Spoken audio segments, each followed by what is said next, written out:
సంక్షేమ కార్యక్రమాలు ఆగకుండా రావాలంటే ఖచ్చితంగా జగనన్నను మనం రెండోసారి ముఖ్యమంత్రి చేసుకోవాల్సిన అవసరం ఉందని కూడా సందర్భంగా గుర్తు చేస్తా ఉన్నాను.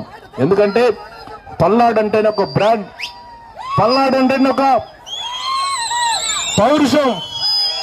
పల్నాడులో ఉండే ప్రజలు నీతికి నిజాయితీకి ఎవరైనా సరే సహాయం చేస్తే, ఏ నాయకుడైనా సరే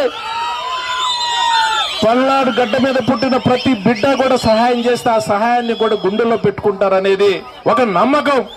ఆ నమ్మకంతో ఈరోజు చరిత్రలో, నరసరావుపేట చరిత్రలో ఎప్పుడు కూడా ఒక బీసీ అభ్యర్థికి పార్లమెంట్ అభ్యర్థిగా కూడా రాని పరిస్థితి. ఈరోజు మన మీద నమ్మకంతో, మన మీద గౌరవంతో అనిల్ అన్న నెల్లూరు నుంచి కూడా పల్నాడుకి నరసరావుపేట పార్లమెంట్ అభ్యర్థిగా మన మీద నమ్మకంతో వచ్చాడు.